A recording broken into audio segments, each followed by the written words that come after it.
Welcome to this explainer. For years now, humanoid robots have felt like this totally out-of-reach science fiction movie that was perpetually stuck just 5 years in the future. We've all seen those heavily edited viral videos, right? The ones of robots doing perfect backflips or neatly folding laundry. But as we sit here today in 2026, the era of the shiny hype video is officially over, and the era of gritty, absolutely fascinating business reality has begun. So today, let's look past the marketing gloss together. We're going to uncover exactly what is happening out there on the factory floors, in the massive supply chains, and yes, even in our living rooms. This is the exact intersection where big macroeconomic forces clash with cutting-edge AI, and let me tell you, the results are completely reshaping the global workforce. Here's our quick roadmap for the explainer today. We'll be hitting 5 key areas. Number 1, the humanoid era begins. 2, China's hardware advantage. 3, working in the real world. 4, the 2026 buyer's reality. And finally 5, the path to general intelligence. Let's just dive straight in. Section 1. The humanoid era begins, beyond the sci-fi hype. 276,000. That is the sheer number of industrial robots that China installed in just a single year, according to preliminary 2025 data from the SVRC. And to really put that mind-boggling number into perspective, that is actually more industrial robots installed in China than in Japan, United States, Germany, and South Korea completely combined. We are looking at a historic, unprecedented acceleration in automation right now. And it's not just about building cars on an assembly line anymore. It's about creating literally the largest training ground for robot integration engineers in the world, generating more operational robotics data than anywhere else on Earth. The scale of this transition is just unmatched. So you might be wondering, why humanoids specifically? Why not just build a bunch of robotic arms and call it a day? Well, according to Morgan Stanley, the big macroeconomic backdrop is driving this. Look at the G7 countries. Job vacancies per unemployed person have actually gone up 4-fold since 2010. We're dealing with really severe labor shortages in jobs that are physically demanding, hazardous, or just super repetitive. And here's the absolute genius of the humanoid form factor. Think about it. Almost all of our physical spaces, our tools, our workstations, they've all been shaped around human proportions. So if you have a robot that can operate in human-centered environments without requiring us to incredibly expensively redesign the whole building, well, that just changes the math on automation entirely. And we are absolutely seeing the pioneers of the industry adapt to this new commercial pressure. Take Boston Dynamics, a company that essentially built the modern humanoid R&D landscape from the ground up. They recently announced they're retiring their really famous hydraulic Atlas platform. Instead, they're pivoting to a fully electric Atlas that is designed specifically for real-world applications. They're moving out of the laboratory and onto the factory floor, starting with a massive commercialization partnership with Hyundai. It's a very clear signal to the market. The industry is no longer just trying to prove that a robot can do a cool balancing act. They are building these machines to deliver a scalable, valuable commercial solution.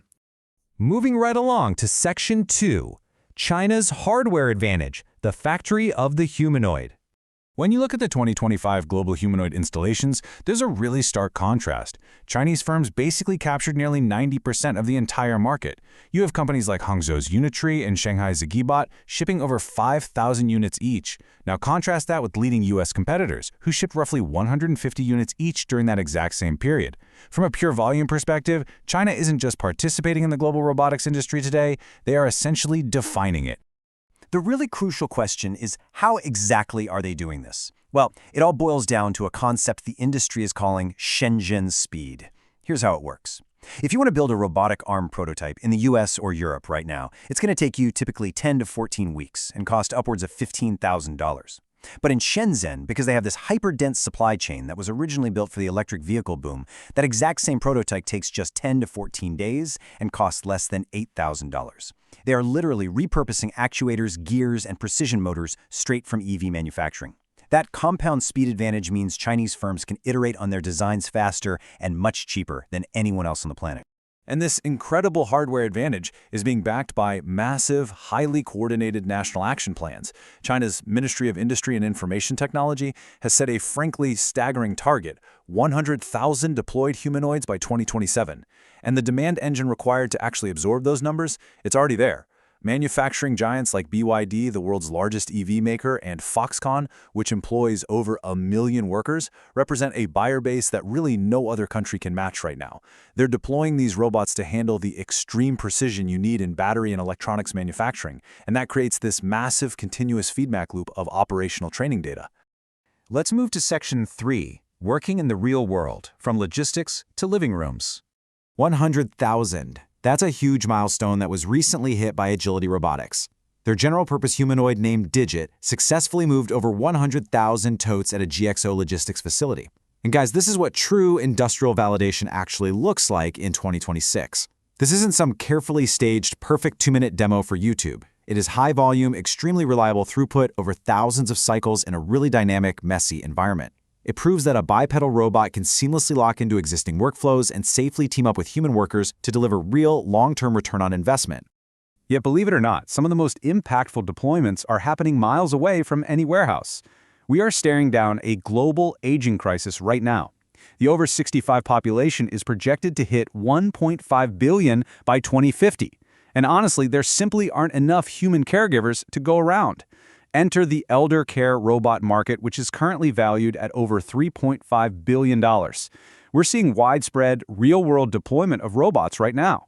There's Paro, a therapeutic robotic seal used for dementia patients in Japan, or Hyodol, which is a ChatGPT-powered companion used by thousands of seniors in South Korea.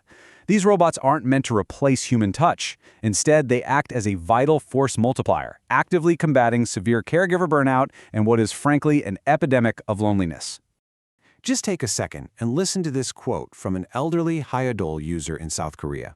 They said, "I was going to die, but not anymore. Why would I die in such a wonderful world?" Wow.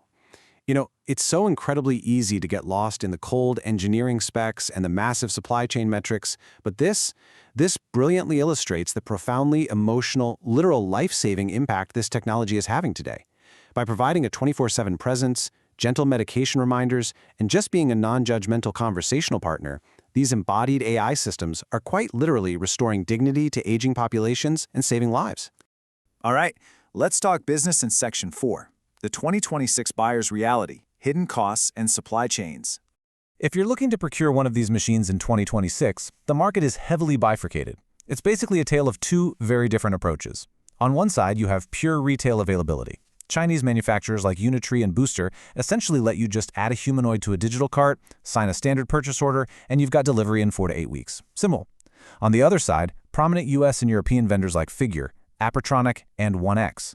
Well, they operate almost exclusively on pilot-only agreements right now. In that model, you aren't just buying a piece of hardware. You're entering this complex, multi-unit enterprise partnership that involves deep scoping and shared data rights.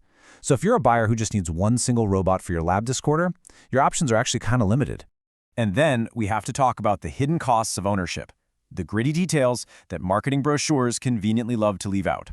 First off, you need to budget roughly 10 to 20% of the robot's total cost annually just for spare parts. Literally, you need a dedicated budget line for spare robotic fingers and actuator replacements. And then there is the biggest little lie in robotics right now, the battery cycle life printed on the datasheet. In the real world, humanoids cycle their batteries incredibly hard. If you're running a robot for 6 hours a day, you are almost certainly going to need a highly expensive battery replacement within 12 to 18 months. Add in things like geopolitical tariffs and customs delays, and the true, fully loaded cost of ownership ends up being far higher than that initial sticker price.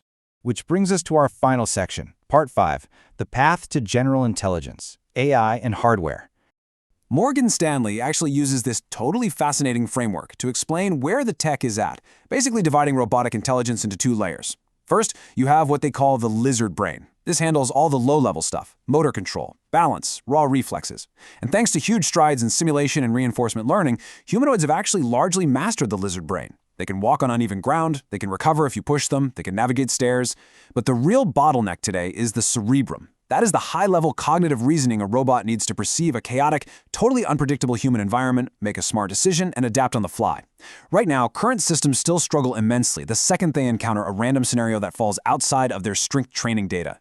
So the multi-billion-dollar question is, how do we bridge that cognitive gap? How do we achieve level 3 generalized intelligence, where a robot can just autonomously learn a brand new task simply by watching a human do it once? The answer is data. Massive, unprecedented mountains of high-quality, human-centered data. And this is exactly why companies are pushing so incredibly hard for early commercial deployments, even if the robots themselves aren't 100% perfect yet. Every single tote moved in a warehouse, every teleoperated task guided by a human in a factory, it all feeds the learning flywheel. They are deploying the physical hardware today specifically to harvest the real-world data required to train the AI cerebrum of tomorrow. Which brings us to a pretty profound question that we are all going to have to face. We've seen how global supply chains, massive international manufacturing targets, and embodied AI are all converging at absolute breakneck speed. We also know that demographic cliffs and severe labor shortages are accelerating just as fast. So, as we look toward a future where our aging populations far outnumber our human workforce, we have to ask ourselves, when the global caregiver shortage truly hits its peak, will the hand that checks your vitals or brings you your daily medication belong to a human or to a humanoid? It's really no longer a piece of science fiction. It is the absolute reality we are actively building right now in 2026. Thanks so much for joining us on this explainer. Keep learning and stay curious.